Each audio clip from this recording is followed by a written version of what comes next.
Hello, my name is Matt Wilson, Executive Chef of the Kellogg Hotel Conference Center at Michigan State University. For our whole grain today, we're going to be working with farro. Today, we're going to be making a Mediterranean farro salad. Farro is an ancient grain often used throughout the Mediterranean. We are going to prepare some fresh ingredients to put with our cooked farro to make a nice fresh salad.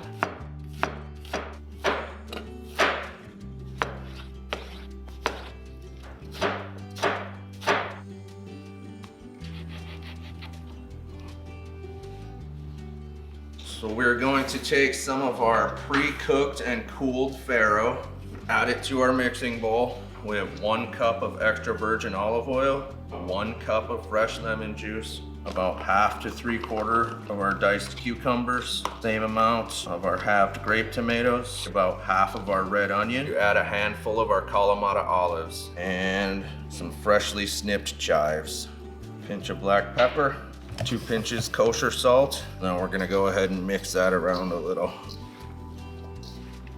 We're gonna transfer the base of the salad into our serving bowl.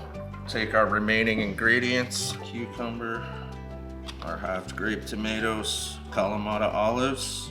This is where we're gonna add crumbled feta cheese to the top of the salad, a few snipped chives. You take the rest of that extra virgin olive oil and we'll dress that right over the top of the salad. And that is Mediterranean Farro Salad. I'd like to thank our partners at the School of Hospitality Business at Michigan State University for allowing us to film in their educational lab.